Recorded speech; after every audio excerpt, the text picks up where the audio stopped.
Assalamu alaikum wa rahmatullahi wa barakatuh. Good morning. Today, inshallah, we are going to discuss tuberculosis. It's one of the most important infectious diseases in the world, especially in the developing countries like Egypt. So, first, let's start with this slide. Actually, human beings have been affected by tuberculosis for a millennia, let's say thousands of years.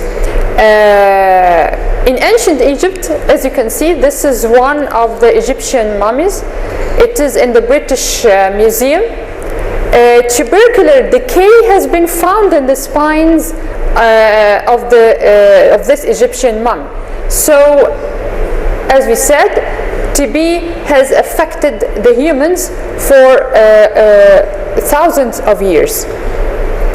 Historically, tuberculosis has been known by a variety of names like consumption, wasting disease, or white plague. Until the middle of 800th century, many believed that TB was hereditary. However, in 1865, it has been proved that TB was a contagious disease. It's not hereditary. And the reason for that members of the same family may all get the same disease is because they share the living circumstances and other factors that contribute to occurrence and spread of tuberculosis, not because genetic predisposition or hereditary factors. In 1882, Robert Koch, he's a German physician and he's a microbiologist. Actually, he's one of the founders, main founders in the modern microbiology. He discovered the Mycobacterium tuberculosis, the bacterium that causes TB. Before TB antibiotics, many patients were sent to TB sanatoriums where they only receive bed rest, open air, exposure to fresh open air, and exposure to direct sunshine. This was the treatment of TB. Before, of course, the era of antibiotics. TB patients who couldn't afford TB sanatoriums often died at home because of TB. Now, before discussing the epidemiology of tuberculosis, we should know that TB is a social disease because people living under low socioeconomic conditions, they are at high risk to get the disease, as I said, because they share factors that contribute to the occurrence and spread of the disease. And by social and community development and improvement of the living condition, we can prevent TB in many countries. Also, TB is an occupational disease because there are workers in certain occupations are at high risk to get the disease. For example, healthcare workers. Also, workers who are working with silica dust. Those workers are at high risk to have TB. So it is an occupational disease. Moreover, TB is a zoonotic foodborne disease because there is a clinical type of TB which is the bovine TB. The source of infection is the TB-infected cattle. And the transmission of the disease is via common vehicle by ingestion of fresh milk, unpasteurized milk, and dairy products. So it is a zoonotic disease. So it is a social disease, occupational disease, as well as it is a zoonotic disease. Now let's talk about the epidemiology of TB. TB is a major global cause of disability and death, especially in developing countries like Egypt. TB is a social disease, as I said. It is an indicator of the social welfare. TB is one of the leading causes of death due to infectious diseases in the world. Almost 2 billion people are infected with Mycobacterium tuberculosis, and each year there's 9 million people develop TB disease, and 2 million people die of TB. Let's see the situation in Egypt. In the year 2018, the incidence rate of TB in Egypt was 12 new cases per 100,000 population. This graph demonstrates the incidence rate of TB in Egypt from the year 2008 to 2018. As we said, in 2018, the incidence rate of TB was 12 new cases per 100,000 population. If we compare this number with the number in 2010, well, in 2010 the incidence rate of TB in Egypt was 18 new cases per 100,000 population. So as you can see, there is a declining trend of incidence rate of TB in Egypt from 2008 to 2018. Now, in order to report a case of TB, the case should meet the standard case definition of TB. So what is the standard case definition of TB? A case is suspected to have a pulmonary tuberculosis if the patient has any type of chronic productive cough for more than 2 weeks. And sometimes there is hemoptysis with fever, loss of weight, and night sweating. So these symptoms fulfill the item of suspicion of pulmonary tuberculosis. On the other hand, confirmed case of TB might be a case of pulmonary TB or extrapulmonary TB. Now let's start with pulmonary TB. A confirmed case of pulmonary TB might be a smear positive or a smear negative case. Now what's the difference between smear positive and smear negative case? We take initial 3 specimens from the sputum of the patient, and this sputum specimen will be subjected to direct microscopic examination for acid-fast bacilli. If we have positive sputum specimen for acid-fast bacilli by direct microscopic examination of 2 initial specimens, so this is a confirmed case of pulmonary TB. Sometimes there is only 1 positive sputum specimen, so we do have only single specimen positive for acid-fast bacilli by direct microscopic examination with radiologic abnormalities consistent with active pulmonary TB. So again, this case will be considered as a confirmed case of pulmonary TB. The third situation, when we also have only 1 sputum specimen positive for acid-fast bacilli by direct microscopic examination, but with culture positive for acid-fast bacilli. Again, this is a third situation in which the case will be diagnosed as a confirmed case of a smear positive pulmonary TB. Now, sometimes patients with pulmonary TB are smear negative. So how to diagnose a case of a smear negative pulmonary TB? What do you mean by smear negative? Smear negative means that sputum specimens, at least 3 sputum specimens, are examined by direct microscopic examination for acid-fast bacilli, and the 3 specimens were negative for acid-fast bacilli.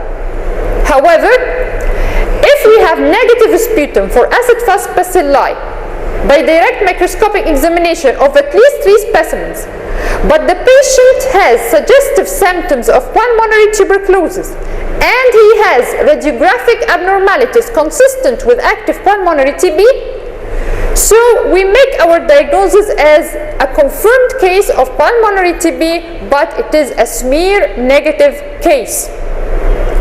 Another situation is when the patient again have negative sputum smear for at least 3 sputum specimens when examined by direct microscopic examination for acid-fast bacilli, but the patient has a positive culture for acid-fast bacilli. So in this case, again, we will diagnose the patient as a confirmed case of smear-negative pulmonary tuberculosis. So pulmonary tuberculosis is either a smear-positive or a smear-negative case. A confirmed case of extrapulmonary tuberculosis is when the patient has positive culture from specimens coming from extrapulmonary site or histological evidence consistent with an active extrapulmonary TB, followed by, of course, medical decision to treat the patient with a full course of anti-tuberculous therapy.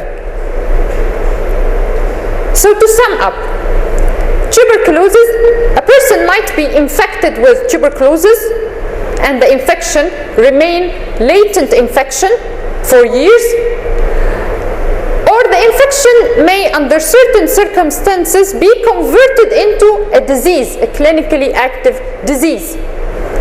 A person diseased with tuberculosis might have pulmonary or extrapulmonary TB, and pulmonary tuberculosis might be smear positive or smear negative case. Now, a person with TB infection, he doesn't have symptoms or signs for TB, but he has positive tuberculin test. And when X-ray is conducted on his chest, you might find enlarged hilar lymph nodes, which is the primary tuberculous infection in the lung. And in this case, it should be differentiated from another person who received a BCG vaccine, because again, a person who received BCG vaccine earlier in his life, he will not have symptoms or signs of TB, and he will give us positive tuberculin test, but he will give you a history of vaccination at earlier time in his life, and he will have a scar, because the scar that results from BCG vaccination is remains for life. So a scar in his arm will indicate that he is a BCG vaccinated person, not with a history of TB infection. Confirmed case of tuberculosis, which means a person with an active disease might be a pulmonary tuberculous case or an extrapulmonary tuberculous case. The pulmonary tuberculous case might be a smear positive or a smear negative case according to the standard case definition. Now, all patients with active tuberculosis should receive full course of treatment. Those with smear negative or smear positive pulmonary TB, both of them should receive full course of treatment. But of course, we focus on the smear positive TB because they are the source of infection, because their sputum contains a large number of tubercle bacilli, and this large number of tubercle bacilli can be easily transmitted and can be source of infection to the community. So this classification is from the community point of view or the community perspectives. But of course, all patients, all disease patients with active tuberculosis should receive full course of treatment. That's to say, smear positive or negative pulmonary TB or extrapulmonary TB. Now let's go to the descriptive epidemiology of tuberculosis. We are going to discuss the distribution of the disease by person, place, and time. Now let's start with distribution of TB by person. The risk of TB increases with the increase of age. In early childhood, male and female are equally susceptible. With the advance in age, it becomes a disease of elderly male. Poor health status and morbid condition increases the risk of the disease. That's to say, a latent TB infection might be converted to an active clinical TB disease after an attack of measles, for example, or in case of having a chronic uncontrolled diabetes mellitus, or in case of malignancies or chronic renal failure, or after major surgeries, or having mental strain, or HIV, because we all know that HIV patients are more prone to opportunistic infections. One of them is TB. That's because HIV destroys the immune system of the body.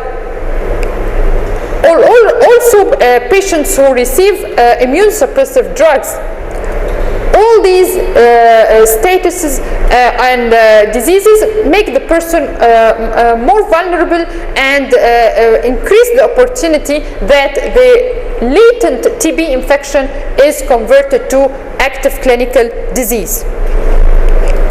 Malnutrition. Malnourished individuals are more prone to tuberculosis because of their poor immune system. At the same time, tuberculosis may precipitate malnutrition in patients with borderline nutrition. As we said at the beginning of the lecture, that there are workers in certain occupations are at high risk of contracting the infection and the disease. For example, the healthcare workers and workers who are exposed to silica dust. Those are high-risk groups, and that's why it is an occupational disease.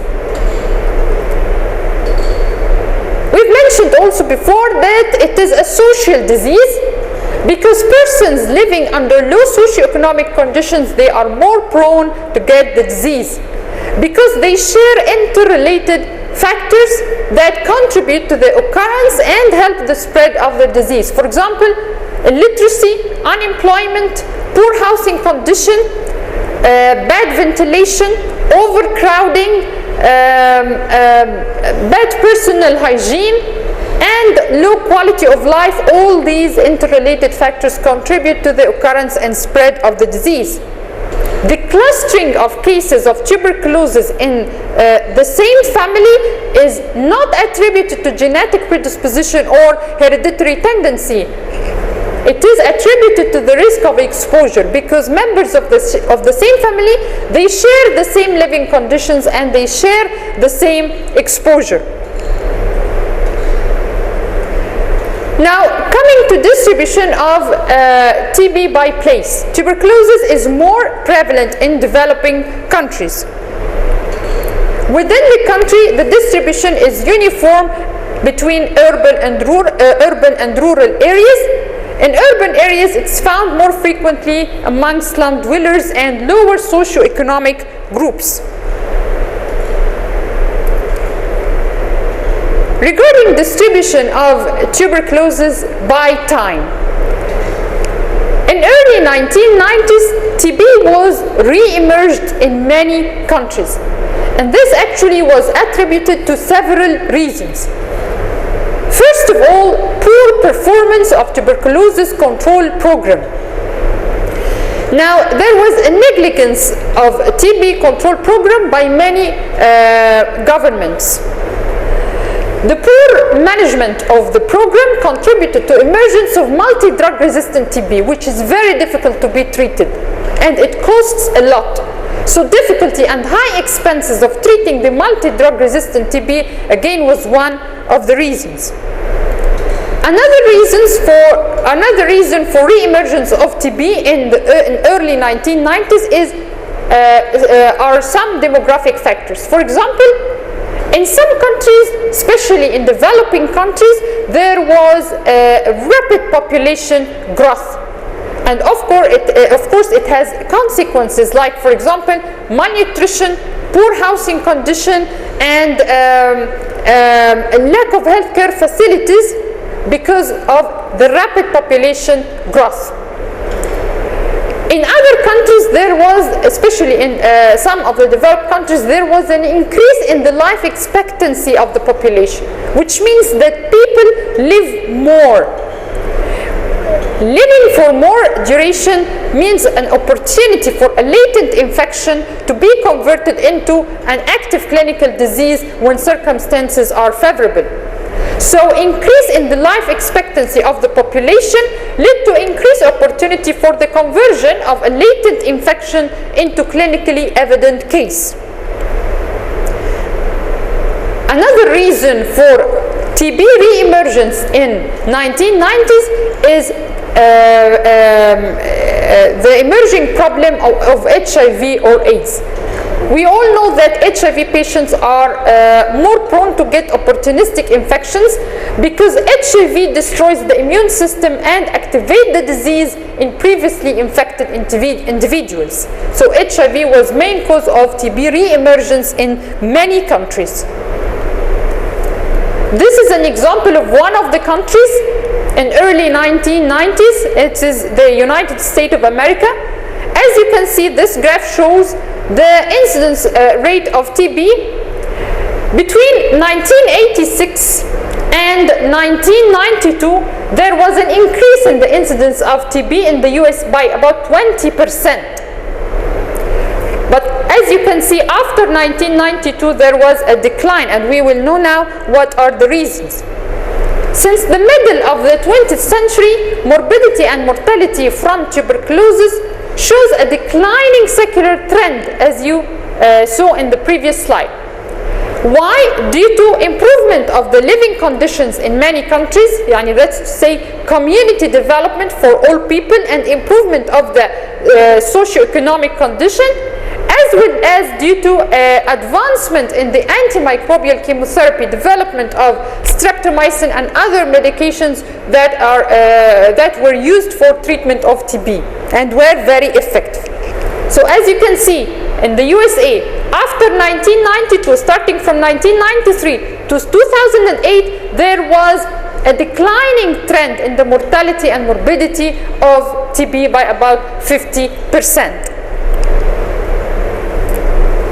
Now, as you can see in this figure, it summarizes or demonstrates the history of TB in one of the countries in the world. It is the USA. In 1865, TB was proved to be contagious, while in 1882, Robert Koch, the German physician, discovered the Mycobacterium tuberculosis as the cause of the disease. In 1884, first TB sanatorium was established in the US, while in 1943 streptomycin was used to treat TB. It was the first drug to be used in treatment of TB, and then more and more drugs have been discovered for treatment of tuberculosis.